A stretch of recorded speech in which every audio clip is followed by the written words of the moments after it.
안녕하십니까. 박수부터 시작할까요? 여러분, 드디어 저희 채널에 PPL이 들어왔습니다. 정말 여러분 덕분이고 세계적인 VPN 업체죠. 노드 VPN에서 저희 채널에 찐 스포츠 팬 그리고 축구 팬들이 많다는 것을 인지하시고 직접 제안을 주셨습니다. 다시 한번 감사 인사 드리도록 하겠습니다. 감사합니다. VPN 한 번도 안 써본 사람은 있어도 한 번만 써본 사람은 없다고 할 정도로 인터넷 좀 한다는 분들에게는 필수 툴이라고 맞아요. 네. 알려졌는데요. 공공 와이파이를 사용할 때, 또 보안이 의심되는 사이트에 접근할 때, 또 자신을 반드시 숨겨야 하는 경우, 여러 이유로 차단된 해외 콘텐츠를 볼 때 등등, 또 특히 스포츠 팬들의 해외 맞아요. 사이트의 영상을 볼 때 아주 유용하게 쓰입니다. 저희도 그렇잖아요. 그렇죠. 저희도 항상 찾다가 시간을 많이 보내는데, 그러니까 사용자가 많다 보니까 현재 수많은 유료, 무료 VPN이 존재를 합니다. 하지만 무료 VPN을 사용해 보신 분들은 알겠는데요. 느리고 수시로 끊기고 또 짜증이 지대로 납니다. 이게 다들 잘 아실 거예요. 저희도 네. 보다가 갑자기 끊기고 막 다른 데 찾고 막 이러거든요. 그럼 전반 끝나. 맞아요. 예. 그렇지만 노드 VPN은 다릅니다. 네. 세계 유수의 PC 매거진에서 인증한 정상급의 유료 VPN 서비스입니다. 무려 59개국에 위치한 5,400개 이상의 서버를 보유해 안정된 접속 환경과 빠른 속도를 제공하고요. 이건 제 평가가 아니라 온라인상에 직접 검색하면 다 나오는 얘기입니다. 네, 노드 VPN에서 특별히 저희 시청자를 위해서 이벤트를 제공을 했습니다. 영상에 있는 프로모션 코드를 통해 접속하시면 정가보다 저렴하게 툴을 구입할 수 있는데요. 한 계정으로 무려 6개까지 동시 접속이 가능하거든요. 예를 들면 PC, 스마트폰, 가족 친구들과 같이 사용하는 것도 가능합니다. 자, VPN 서비스가 필요했는데 어떤 제품을 선택할지 고민했거나 평소 사용하시다가 좀 더 안정적이고 가성비 높은 제품을 원하셨던 시청자분들에게 강력 추천합니다. 노드 VPN.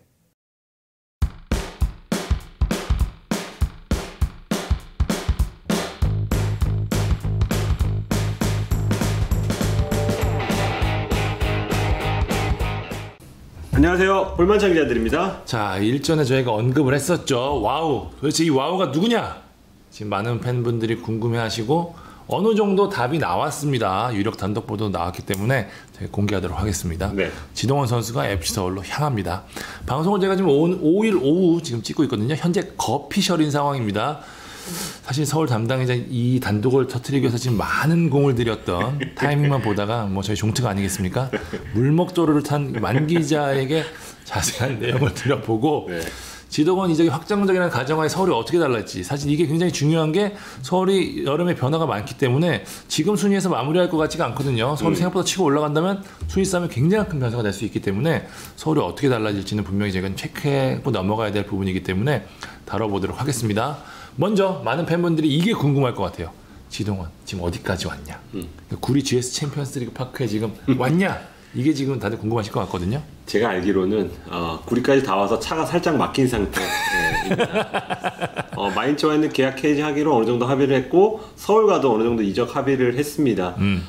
일단 자유계약으로 서울에 입단하는 그런 조건인데요. 구단에선 최고 대우를 한 것으로 알고 있습니다. 차가 막혔다고 표현한 게 마인츠와 풀어야 할 게 좀 남아있기 때문인데요. 해지했는데도? 그렇죠. 이제 해지에 합의를 한 거지 이제 해지 자세한 디테일한 내용을 논의를 해야 되기 때문에 해지금이 얼마를 그게 줄 중요하겠구나. 것이며 어떤 방식으로 해지를 할 거면 퍼센테이지도 나눠야 되기 때문에 그런 부분에서 지금 협의를 하고 있고 조만간 조금 해결을 할 것으로 기대가 됩니다. 그런데 일단 갈라서기로 했고 서울은 품기로 했으니까 큰 문제가 되진 않을 전망. 곧 서울 유니폼을 입게 될 가능성이 대단히 큰 그런 거피셜인 상황입니다. 사실 이게 6월부터 소문이 돌았습니다. 그러다 28일 방송된 저희 K리그 이적설 방송 때 만 기자가 와우 선수가 서울과 협상 중이라고 말하면서 그게 지동원이냐 아니냐 누구냐 관심이 폭발했습니다. 윤일록 아니냐라는 얘기도 나왔고 사실 팬들이면 지동원이면 굳이 와우를 써야 했냐 이런 이야기도 하시는 분들도 계신데 이적 과정 살펴보면 고개를 끄덕일 수밖에 없는 게 저희가 5월 달에 얘기하면서 사실 쉽지 않다라는 얘기 했었고 실제로 그런 상황이었거든요. 그렇기 때문에 이게 진짜 됐어? 저희도 사실 취재하면서 놀란 상황이 있었잖아요. 그 부분은 좀 만 기자가 이제부터 자세히 설명해 주실 거예요. 이제야 말할 수 있습니다. 서울이 공공연하게 외국인 공격수 영입을 추진했잖아요. 그건 다 알죠. 수십 명의 리스트를 추려서 3명의 최종 후보를 만들었습니다. 그중 하나인 가브리엘 바르보사를 일단 영입을 했죠. 네. 오피셜이 나왔고 그런데 최종 후보가 사실은 3이 아니라 3 플러스 와우였습니다. 이야기 안 했었는데. 네, 일단 외국인 선수의 영입이 여의치 않을 경우에는 유럽파 지동원을 한번 해보자. 가능성 열어두자. 왜냐하면 지금 마인츠랑 떠날 것 같으니 가능성 열어두자. 이렇게 내부적으로 논의를 한 걸로 알고 있고요. 바르보사가 영입이 되면서 진짜치의 딜이 끝나는가 싶었지만 바르사 딜이 완료된 이후로도 바르보사. 네, 바르보사 그리고 지동원 거치가 결정이 나지가 않았어요. 현장에서는 서울이 지동원까지 영입할 수 있다는 소문이 돌기로 시작했고 실제로 지동원 영입까지 내친 김에 추진을 했습니다. 저 소문이 돌 당시에는 뭐 다 됐대 뭐 이런 얘기가 엄청나게 돌았었어요. 그렇죠. 네, 서울이 이적 시장에서 소극적으로 움직인 게 어떤 제한적인 영입 자금 때문이었는데요. 이번에는 GS 그룹까지 보고가 올라와서 허락이 떨어졌습니다. 뭐 보통은 근데 작은 임대를 하더라도 보고는 하는 건 맞는데 일단은 뭐 좀 의미를 부여하자면 위에서도 약간 수십억 줄게 이런 차원은 아니지만 지동원 영입에 대한 필요성을 구단이 좀 보고해서 올렸고 그래 지동원 필요하지라고 해서 어느 정도의 자금이 좀 내린 것으로 조금 전해집니다. 시도민 구단으로 따지면 추경이 된 거네요. 그렇죠. 네, 일종의 추경이라고 볼 수 있고 아마 겨울 거를 끌어쓸 수도 있다는 점 한번 말씀드리고 이게 될까 싶었는데 그룹의 허락이 떨어진 뒤에는 갑자기 불이 붙습니다. 이게 핵심이었어요. 그러니까 이거 아니었으면 지동원 쉽지 않았는데 그렇죠. 저희도 오 이렇게 된 거죠. 네, 그 뒤에 지동원도 서울에 오케이 사인을 보냈습니다.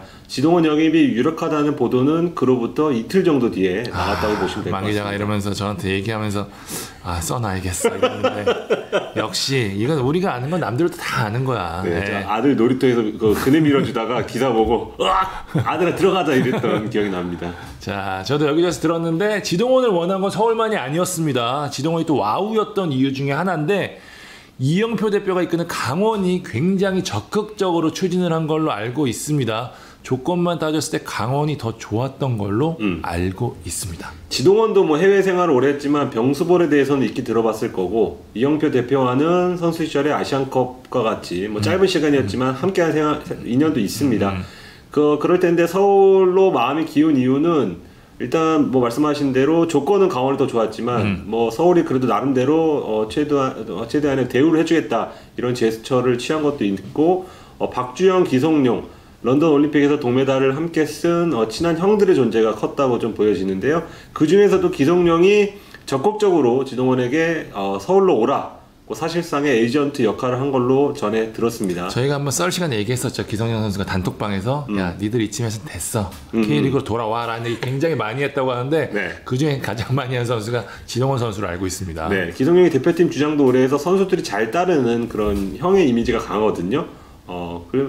그래서 이제 지동원도 기성용을 따라서 서울행을 결정했을 수도 있고 지동원이 오피셜이 뜨면 2011년 전남을 떠난 지 꼭 10년 만에 돌아온 건데 벌써 10년이요? 네, 이왕이면 약간 조금 리스크가 있잖아요. 돌아왔을 때 조금 내가 잘할 수 있을까에 대한 리스크 때문에 많은 유럽파들이 국내 못 돌아오고 은퇴를 했었던 기억이 나는데 지동원도 이왕이면 절친형들이 옆에 있었으면 좋겠다 이렇게 생각을 했었을 것 같습니다.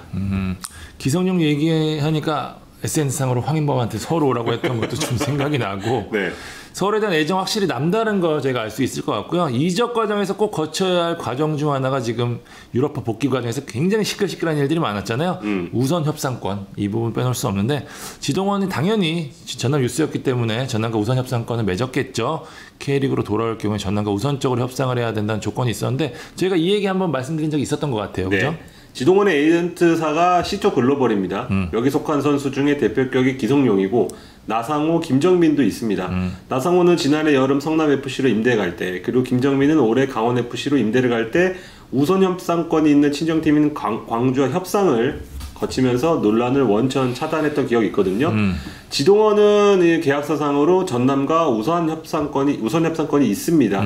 네, 그래서 이제 시투 글로벌도 당연히 이 소식을 알죠. 그래서 뭐 떠날 수 있다는 그런 현지발 보도가 나온 이후로 독일을 떠날 수 있다. 네.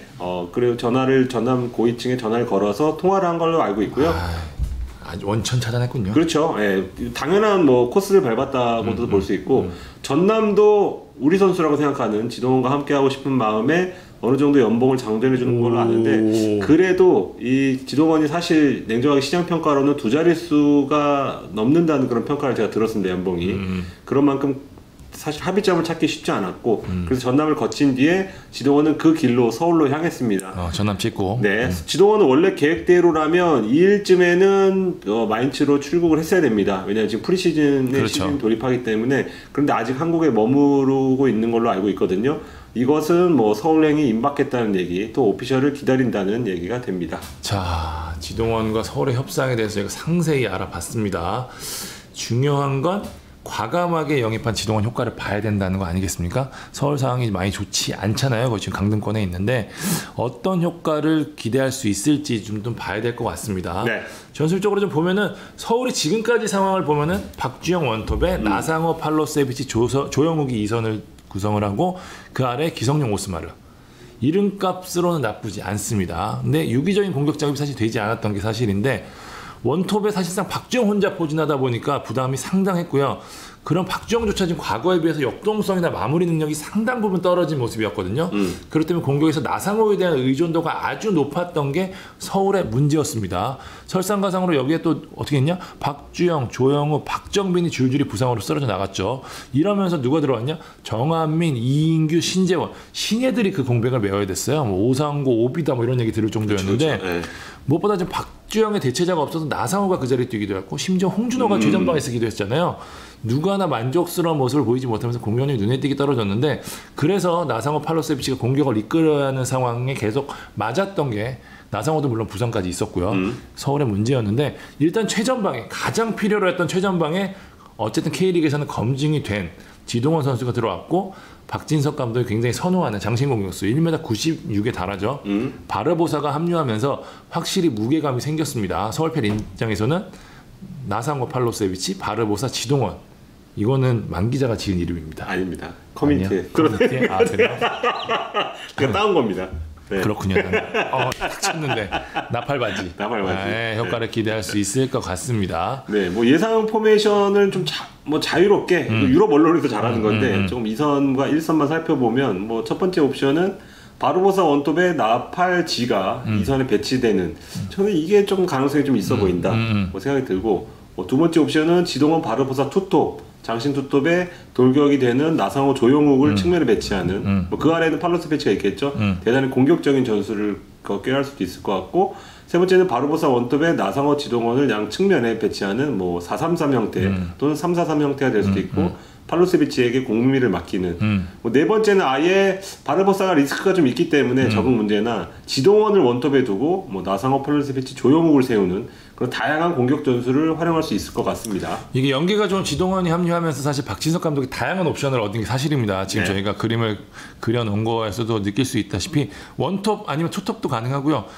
지동원 여차하면 또 측면으로도 빠질 수가 있거든요. 그러니까 전반 공격에 다양한 변화를 줄 수 있는 상황이 됐고요. 일단 그림만 놓고 보면 밸런스가 나빠 보이지는 않는다라는 생각이 들고 사실 바르보사를 활용한다는 전제하면은 전문 와이드맨이었기 때문에 좌우 윙백 혹은 풀백들의 활약이 중요해지는데 만약 바르보사가 펠리페처럼 발밑도 좋은 선수다라고 하면은 더 다양한 형태의 공격도 가능해졌다. 이게 일단 서울 쪽의 생각일 것 같습니다. 네, 일단 바르보사와 같은 뚝배기가 필요한 상황이지만 서울이 지동원도 동시에 공격의 중심으로 끌어올려야 하는 숙제를 떠안았는데요. 그렇죠. 이렇게 비싸게 주고 데리고 왔는데. 그렇죠. 네. 네. 지동원을 살리려면 주변에는 지동원을 살릴 수 있는 선수가 있어야 되고 그걸 위해서라도 저는 의외로 박주영 카드를 다시 꺼낼 가능성을 좀 배제할 수 없다. 네, 두 선수가 호흡을 맞춘 기간이 굉장히 길고 그 서로의 어떤 패턴을 잘 알고 있기 때문인데요. 지동원은 일단 연계 플레이를 통해서 수비를 부술 수 있는 유형이기도 하지만 키가 일단 어느 정도 되고 헤더도 장착했거든요. 그래서 그런 의미에서는 지동원 바르보사의 190 평균 190이 넘죠. 네, 그런 만큼 두 선수의 고공 공격이 새로운 옵션이 될 가능성도 있다. 네, 서울이 지금까지 17골을 넣었는데 헤더골이 단 한 개도 없습니다. 아 진짜요? 네. 오. 기성용 코너킥, 뭐 지동원 혹은 바르보사의 헤더, 서울 팬들이 가장 기다리는 장면이 아닐까 싶습니다. 서울의 영입이 여기서 끝이 아닙니다. 지난 썰에서 제가 말씀드렸죠. 수비수가 아니라 박진석 감독이 가장 원하는 포지션은 수비형 미드필더다. 그 수비형 미드필더 영입에 근접한 걸로 저희가 취재가 됐습니다. 와, 소문이 얼마나 빠른지 이미 팬들 사이에서는 뭐 퍼질 대로 퍼졌는데 난 너무 신기해. 진짜. 누구야? 서울이 노리는 수미는 체프만이 맞습니다. 어느 정도 이야기는 주고 받았는데 지금 코로나 여파 시국에 지금 체프만이 호주에 있거든요. 근데 호주에서는 지금 비자 발급이 좀 어렵습니다. 네, 코로나 여파로. 그래서 5일 지금 현재 오후 2시 버전으로도 아직 비자 진척이 있는 상황은 아니고요. 뭐 비자 문제만 해결된다면 온다고 보면 될 것 같습니다. 체프만은 지난 2월에 대전 하나를 떠나서 FA 신분이 됐는데 이적료가 일단 들지 않는 자유계약 선수라는 메리트가 일단 있고요. 서울에선 뭐 인천, 포항, 그리고 대전 하나 소속으로 K리그에서 3년간 좀 뛰었잖아요. 그 경험도 좀 높이 살 것 같고 수미와 센터백이 가능하다는 점, 그런 의미에서는 박진석 감독이 원하는 유형이라고 볼 수 있고 무엇보다 이게 중요한데 선수 본인이 K리그행 그 중에서도 서울행에 대한 강력한 의지를 좀 표명하고 있다고 합니다. 그래서 온다면 좀 동기부여 충만한 상태로 뛸 수 있지 않을까 전망을 해봅니다. 유력하지만 비자 문제가 남아있다. 네. 그러면 바르보사, 지동원, 체프만 저희가 얘기했던 바르보사, 와우, 수미 이게 다 지금 채워진 셈이에요. 네. 그러니까 서울이 이제 치고 올라갈 일만 남았다고 하는데 장밋빛 전망만 하기에는 변수가 많다. 그쵸? 저는 그런 생각이 좀 들어요. 적응에 대한 부분 차치하더라도 바르보사 일단 사실 뭐 냉정하게 비싼 선수는 아닙니다. 물론 말컨 같은 사례도 있긴 하지만 그래도 외국인 선수 몸값이 상당히 비례한 게 사실이거든요. 장신 공격수라는 확실한 카드지만 만약 지동원이 안 됐더라면 서울 공격진은 훨씬 더 큰 변수가 생길 뻔했고 지동원의 경우도 물론 검증됐고 능력 있는 선수지만 다소 좀 의문부호가 붙는 게 사실 기성용도 복귀 후 정상 컨디션을 찾는 데까지 상당한 시간이 좀 들었고 여전히 컨디션 관리가 좀 필요한 상황이잖아요. 지동원도 좀 부상등이 겹치면서 많은 경기 뛰지 못했고 그런 부분에서는 좀 서울에 우려가 있는 것도 사실이고 체프만은 지금 2부에서조차도 실패를 한 그런 선수잖아요. 그러니까 어떻게 보면은 지금 분명히 좋아진 것 같은데 다른 한편으로 보면 변수가 너무 많기 때문에 저는 앞서서 좀 밸런스가 좋다고도 했지만 이름값에 비해서 어떻게 보면 또 파괴력이 떨어져 보이는 게 사실이거든요. 저는 그래서 서울의 여름은 일단 뚜껑을 열어보기 전까지는 아주 장밋빛으로만 평가하기에는 조금 어려운 상황이 아닌가라는 냉정한 평가를 좀 하고 싶거든요. 네, 그 말에 저는 10분 동의를 하고 근데 이제 분위기를 바꿀 수 있다는 점도 좀 포인트를 잡아야 될 것 같습니다. 그동안은 국대급 베테랑과 오상고 출신 신예들이 신구 부조화를 일으켰는데 부조화. 네, 바르보사, 지동원, 체프만과 같은 각자 능력이 다른 새 얼굴이 한꺼번에 들어오면 라커룸에 어떤 긴장감이 생길 것이라고 보거든요. 예컨대 조영욱, 박정빈, 정한민은 제 개인적으로는 이 선수가 부상을 당하지 않았을 때 충분한 기회를 잡았다고 생각을 합니다. 근데 지동원이 들어오면 이 선수들이 아주 작은 시간이라도 잡기 위해 더 노력해야 된다. 네. 그리고 체프만의 가세로 기성용, 오스마르가 조금은 연결고리 역할에 집중할 수 있고 바르보사가 가세하면서 세컨볼이 떨어져서 득점 찬스가 늘어나는 효과 역시 기대할 수 있지 않을까 싶습니다. 그래서 그 재료가 있어야지 어떤 요리를 할 수 있는 거잖아요. 그런 만큼 좀 재료가 늘어난 점은 플러스 요인이 될 것으로 보여집니다. 자, 후반기 변수가 될 수 있는 서울의 여름 이적 시장에 대해서 이야기를 나눠봤습니다. 서울은 후반기에 반등할 수 있을지 이래저래 좀 주목을 해야 될 것 같은데요. 빨리 시즌이 재개됐으면 좋겠습니다. 네, 재개돼서 지동원도 보고 바르보사도 보고 체프만까지 제가 취재할 수 있는 그런 환경을 맞이했으면 좋겠습니다. 지금까지 볼만찬 기자들이었습니다. 감사합니다.